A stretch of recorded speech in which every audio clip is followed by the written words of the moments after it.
Hello students, welcome to the channel. बेटा, जैसा कि आप सभी को पता है कि हम यहाँ पर आपके लिए इनकम टैक्स को आसान बना रहे हैं और यहाँ पर हमने ऑलरेडी कवर कर लिया है residential status and tax liability.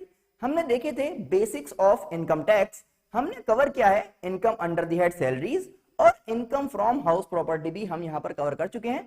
काफी ज्यादा प्यार मिला आप लोगों का, काफी ज्यादा व्यूज आए और काफी ज्यादा कमेंट्स और लाइक्स जो थे उनसे हमें बहुत ज्यादा मोटिवेशन मिला और मुझे उम्मीद है कि आप लोगों की मार्क्स भी अच्छे आए होंगे। और अब हम आज स्टार्ट कर रहे हैं इनकम टैक्स का अपना नेक्स्ट टॉपिक, नेक्स्ट चैप्टर या फिर नेक्स्ट हेड जो है हमारा इनकम का, जिसका नाम है profits and gains of business और प्रोफेशन, जिसको हम शॉर्ट में PGBP भी कहेंगे, यानी कि profits and gains of business और प्रोफेशन। ठीक है ना। अब इस चैप्टर को स्टार्ट करें या फिर इस हेड को हम समझें उससे पहले यहाँ पर देखिए दो बातें हैं कि बिजनेस क्या है और प्रोफेशन क्या है, इसको देख लेते हैं। तो जो हमारा चार्जिंग सेक्शन है,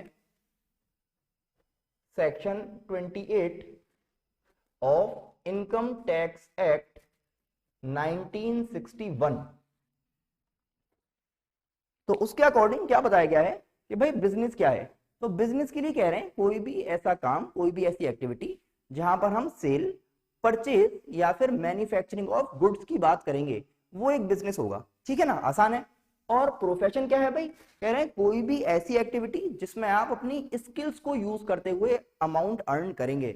जैसे आपने बात करी एक टीचर की, तो टीचिंग एक क्या है, प्रोफेशन है, क्योंकि स्किल्स चाहिए होती हैं। इसी तरह डॉक्टर है, लॉयर है, टीचर है, ये लोग आपको सर्विसेज प्रोवाइड करते हैं। भाई गुड्स थोड़ी मिलते हैं आपको, गुड्स की जब बात होगी तो बिजनेस चल रहा होगा और सर्विसेज की बात चलेगी तो वहां पर प्रोफेशन इन्वॉल्व हो रहा होगा। और वो जो प्रोफेशन है उसकी यहां पर बात की जा रही है जिसमें स्किल्स लग रही हैं। ठीक है ना। तो बिजनेस का क्या मतलब बता रहे हैं कि सेल एंड परचेज या फिर मैन्युफैक्चरिंग ऑफ गुड्स यहां पर होगी और यहां पर ऐसी एक्टिविटीज जहां पर आपको सर्विसेज मिल रही हैं और उसमें लोग अपनी स्किल्स को यूज कर रहे हैं, इसको हम कहेंगे कि साहब प्रोफेशन हो रहा है। ठीक है ना, ये तो आसान बात हो गई। अब हमें देखना है कि अकाउंटिंग जब हम करते थे वहां से हमें प्रॉफिट मिलता था और अब हमें बात करनी है भाई इनकम टैक्स की। तो क्या अकाउंटिंग से जो हमने मेहनत की है, जब हम क्लास 11th में गए थे वहां पर हमने अकाउंटिंग की और हमने क्या सीखा भाई, हमने बनाई जर्नल, जर्नल से बनी लेजर, लेजर से बना ट्रायल बैलेंस। याद आ रहा है ना कुछ। फिर क्या हुआ था, ट्रेडिंग अकाउंट, फिर वहां से आप आगे चलते हैं प्रॉफिट एंड लॉस अकाउंट और आगे चलते हैं तो मिलती है बैलेंस शीट। तो ये जो हमारा स्पेशली हम यहां पर बात कर रहे हैं प्रॉफिट एंड लॉस अकाउंट की, यहां से हमें नेट प्रॉफिट मिला करता था। या फिर आप इसी तरह से देखें तो आपने बनाई था इनकम एंड एक्सपेंडिचर अकाउंट। ठीक है ना, वहां से भी आपको अपने गेन का पता लग जाता था जिससे आपको सरप्लस मिलता था। या फिर अगर आप एक कंपनी है तो आपने प्रिपेयर किया होगा statement of profit and loss. इन सभी चीजों से कहीं ना कहीं हम अपने प्रॉफिट को डिटरमाइन कर पाते हैं। लेकिन ये प्रॉफिट किसके हिसाब से होता है भाई, ये होता है अकाउंटिंग के पॉइंट ऑफ व्यू से।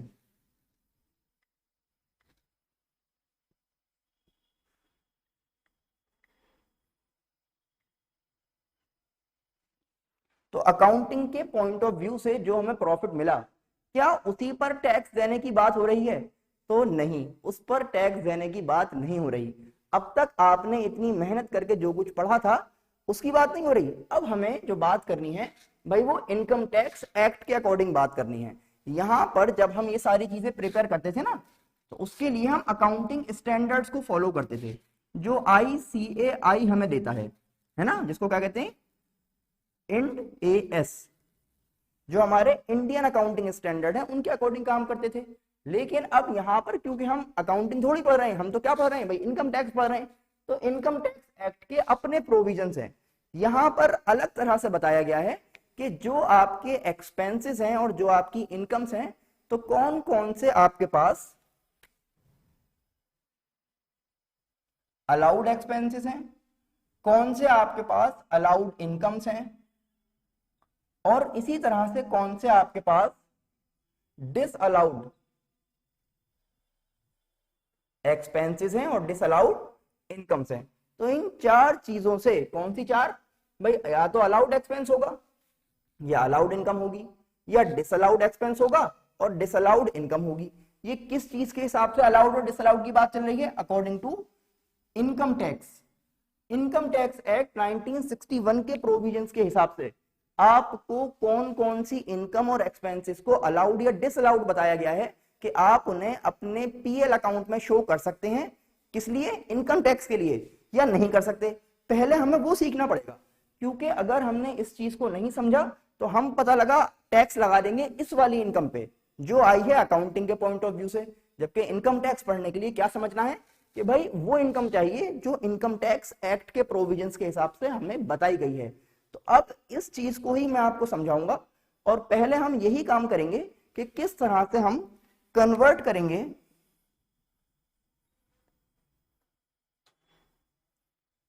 अकाउंटिंग प्रॉफिट्स को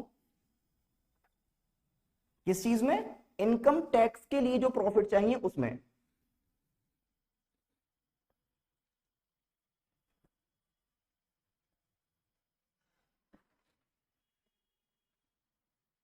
ठीक है ना? तो आइए स्टार्ट करते हैं समझना। Conversion of accounting profits into profits required as per income tax act. ठीक है ना? क्योंकि टैक्स लगेगा तो इस वैल्यू पे लगेगा, ना कि इस वैल्यू पे। किस तरह से होगा, आइए समझना स्टार्ट करते हैं। तो देखिए अब हम समझते हैं किस तरह से कन्वर्ट किया जाएगा अकाउंटिंग के प्रॉफिट को टैक्सेबल प्रॉफिट में। कैसे करना है समझिए।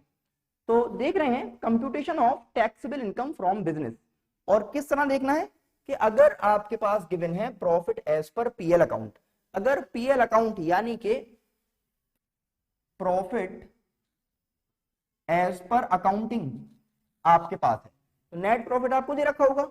अब इस नेट प्रॉफिट को किस तरह कन्वर्ट करेंगे टैक्सेबल बिजनेस के प्रॉफिट में? कैसे करेंगे समझिए। कुछ चीजों को ऐड करना है और कुछ चीजों को लेस करना है ताकि आपको मिल जाए टैक्सेबल इनकम फ्रॉम बिजनेस। क्या करना है समझिए। इस स्टेटमेंट में काफी सारी चीजें ऐड और सब्ट्रैक्ट करके दिखाई गई हैं। घबराइए मत कि इतना सारा कैसे याद होगा, पहले इसके पीछे का एक लॉजिक समझते हैं कि किस चीज को ध्यान में रखते हुए एडिशन और सब्ट्रैक्शन करना है। फिर आपको ये भी समझ में आ जाएगा कि क्यों लिखा गया है। ये कह रहे हैं कि जो आपका प्रॉफिट है अकाउंटिंग वाला, अगर वो इंक्रीज हो गया है किसके कंपैरिजन में? जो इनकम टैक्स के पर्पज से प्रॉफिट चाहिए वो चाहिए कम, और कुछ चीजें आपने इनकम और एक्सपेंसेस के साथ ऐसा कर दिया जिससे वो प्रॉफिट इंक्रीज हो गया है। तो ये कह रहे हैं कि अगर प्रॉफिट आपका बढ़ गया है ना तो आप उनको लेस कर दीजिए। ठीक है ना? और अगर आपका प्रॉफिट जो है वो कम हो गया है किसी वजह से, कौन सा वाला प्रॉफिट? अकाउंटिंग वाला, तो आप क्या करिए उन चीजों को ऐड बैक कर लीजिए। किस तरह आप समझते हैं देखिए। तो ये कह रहे हैं कि कब लगाना है? प्रॉफिट एज पर पीएल जब आपके पास है ना। मोस्टली जो बिजनेस है उस टाइम पे इसको लगाएंगे। प्रोफेशन के लिए छोटा सा एक अलग फॉर्मेट है, वो भी समझाऊंगा। तो स्पेशली बिजनेस के बारे में बात चल रही है। प्रॉफिट हमारे पास है पीएल अकाउंट का, ऐड करना है एक्सपेंसेस और लॉसेस डिसअलाउड, वो एक्सपेंसेस या वो लॉसेस जो डिसअलाउड हैं, यानी कि आपको वो माइनस नहीं करने चाहिए थे, आपने उनको पीएल में डेबिट कर दिया। जब आपने उनको पीएल में डेबिट किया तो आपका प्रॉफिट कम हो गया, इसीलिए वापस इसको ऐड करवा रहे हैं। आ रही है बात समझ में? फिर देखिए, incomes taxable as business income but not credited to PL. कुछ ऐसी इनकम्स हैं जो आपने पीएल अकाउंट में नहीं लिखी, लेकिन इनकम टैक्स के लिए वो लिखनी चाहिए थी। तो क्योंकि आपने इनकम नहीं लिखी तो प्रॉफिट आपका कम हो गया। कह रहे हैं अब लिख लो, टैक्स लग जाएगा। फिर क्या कह रहे हैं भाई? Expenses in excess of allowed amount charge to PL. ये कह रहे हैं कि भाई आपने क्या करा, सपोज डेप्रिसिएशन है, आपने लिख दिया 150, जबकि जो इनकम टैक्स के लिए अलाउड वैल्यू है, अभी सीखेंगे पूरा टॉपिक डेप्रिसिएशन के नाम से एक, तो जो अलाउड वैल्यू है वो सपोज 130 है। तो ये कह रहे हैं 20 रुपए आपने क्या करा है, एक्स्ट्रा चार्ज कर दी है पीएल में। तो क्योंकि एक्स्ट्रा चार्ज हो गए तो प्रॉफिट क्या हुआ भाई, घट गया ना। तो कह रहे हैं वापस ऐड कर लो। और फिर क्या है, under valuation of closing stock और over valuation of opening stock. जब आपको कॉस्ट अकाउंटिंग पढ़ाई थी उस टाइम पे मैंने सेम ये लॉजिक समझाया था, आपको पुरानी वीडियोस में मिल जाएगा, और करके भी दिखाया था कि अंडर वैल्यूएशन ऑफ क्लोजिंग से और ओवर वैल्यूएशन ऑफ ओपनिंग से किस तरह से प्रॉफिट कम हो जाता है। तो खैर आपको याद करना है, उसको क्या कर रहे हैं, एड बैक कर रहे हैं। अब डिडक्ट किन चीजों को करना है, सब्ट्रैक्ट किन चीजों को करना है, एक्सपेंसेस और लॉसेस अलाउड, वो खर्चे जो अलाउड है लेकिन आपने डेबिट नहीं किए, यानी कि खर्चे अलाउड तो थे लेकिन आपने क्या करा, उनको माइनस नहीं करा। क्योंकि आपने उनको माइनस नहीं किया तो आपका प्रॉफिट क्या हुआ भाई, बढ़ गया। प्रॉफिट क्योंकि बढ़ गया तो कह रहे हैं वापस नीचे लाओ, उसे माइनस कर दो, ठीक है ना। Income not taxable as business income but credited to PL, कुछ ऐसी इनकम्स हैं जो वैसे तो हमें भाई देखने में इनकम लग रही है और हमने भाई अकाउंटिंग करी तो उनको डाल दिया क्रेडिट साइड में, लेकिन वो इनकम टैक्स के पर्पज से टैक्सेबल नहीं है। क्योंकि वो टैक्सेबल नहीं है तो क्या करेंगे, वापस उनको हटा देंगे वहां से, ठीक है ना। Incomes exempted from tax but credited to PL account, ऐसी इनकम जो पीएल अकाउंट में क्रेडिट कर दी गई हैं, मतलब वहां पे प्रॉफिट में ऐड कर दिया गया है उनको, लेकिन वो एग्जेम्प्टेड है। तो कह रहे हैं एग्जेम्प्टेड है तो वापस हटा दो उनको, क्या करो भाई, लेस कर दो, क्योंकि उन पर टैक्स तो लगना नहीं है। और फिर क्या बता रहे हैं कि over valuation of closing stock और under valuation of opening stock, same वही लॉजिक जो आपको बता रहा हूं बार बार कि कॉस्ट अकाउंटिंग में पढ़ाया गया है। यहां देखेंगे कि इसका जस्ट अपोजिट होता है ये, ठीक है ना। और फिर पूरा एडलेस करके क्या मिल जाएगा, टैक्सेबल इनकम फ्रॉम बिजनेस।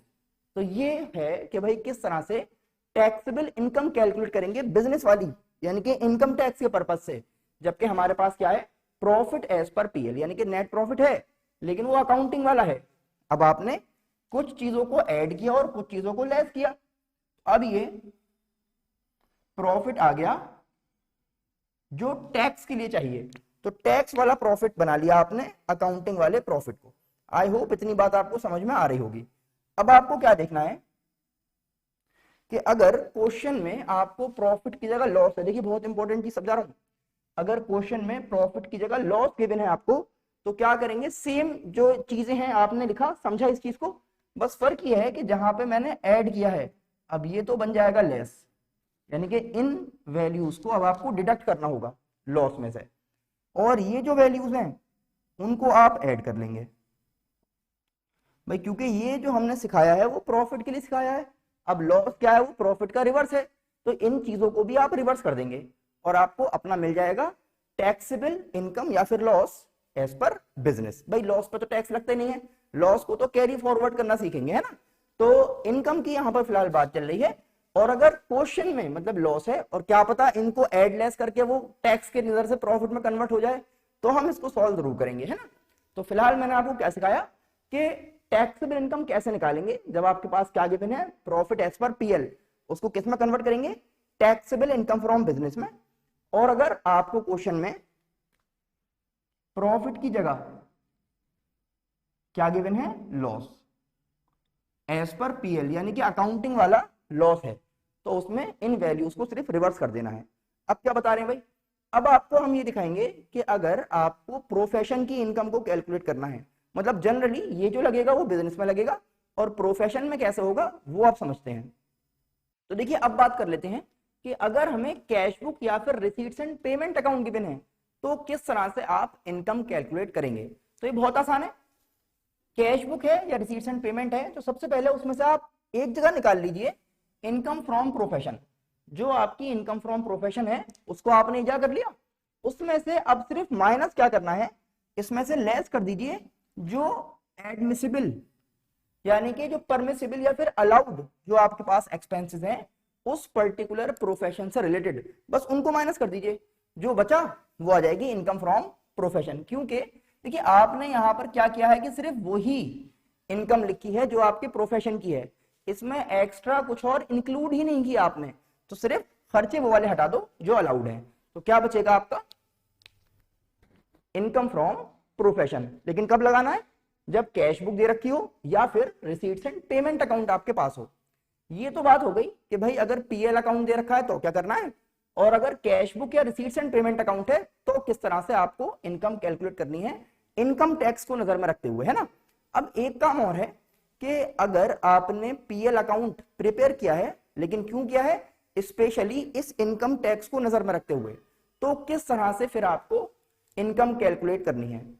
पीछे जो दिया था उसमें क्या था कि इनकम आपको गिवन है, नेट प्रॉफिट ऑलरेडी बना चुके हैं अकाउंटिंग को ध्यान में रखते हुए, लेकिन अब कह रहे हैं कि पीएल अकाउंट बनाया गया है इनकम टैक्स के रूल्स को ही ध्यान में रखते हुए, तो किस तरह से इनकम को निकालेंगे, लास्ट टॉपिक आज का, आइए समझते हैं। तो देखिए फाइनली अब हमें बताया जा रहा है कि अगर आपने एक फ्रेश पीएल अकाउंट या फिर fresh income and expenditure account बनाया है तो क्या करिए, तो ये कह रहे हैं ऐड कर लीजिए जो भी टैक्सेबल इनकम है रिलेटेड टू दिस हेड, यानी कि प्रोफेशन या बिजनेस से रिलेटेड जो भी टैक्सेबल है ना उसको एक जगह ले लीजिए, उसी प्रीवियस ईयर की, जाहिर सी बात है जिसकी हम बात कर रहे हैं, और इसमें से लेस कर देंगे जितने भी एडमिसिबल एक्सपेंसेस हैं उसी प्रीवियस ईयर की जिसकी हम बात कर रहे हैं, ठीक है ना। फिर क्या हो रहा है, और साथ में इसमें से लेस कीजिए जितने भी एडमिसिबल बिजनेस लॉसेस हैं, और जैसे ही आप अपनी इनकम में से माइनस कर देंगे एक्सपेंसेस एंड लॉसेस, सिर्फ वही एक्सपेंसेस एंड लॉसेस जो एडमिसिबल हैं, तो आपको पता लग जाएगी भाई कि टैक्सेबल प्रॉफिट या लॉस जो भी आ रहा है कितना है मेरे बिजनेस या फिर प्रोफेशन से।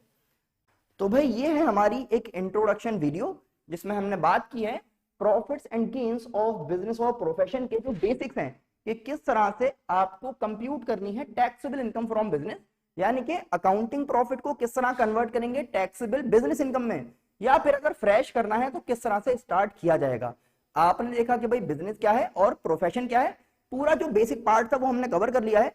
अब नेक्स्ट पार्ट में हमें समझना है कि भाई जो हम यहाँ पर बार बार जिक्र कर रहे हैं ना कि भाई एडमिसिबल लॉसेज या एडमिसिबल इनकम कौन सी है, वो तो जो आपके एक्सपेंसेस वाला टॉपिक स्टार्ट होगा अलाउड एक्सपेंसेस का, वो हम स्टार्ट करेंगे नेक्स्ट लेक्चर से। आपको करना क्या है भाई, इसको देखिए समझिए, आई होप आपको समझ में आ गया होगा जो अब तक हमने समझाया है ना, तो इसको देखिए समझिए, अपने फ्रेंड्स को जरूर शेयर कर दें, चैनल को सब्सक्राइब करना बिल्कुल भी ना भूलें। हम फिर मिलेंगे आपसे नेक्स्ट वीडियो में। Thanks for watching.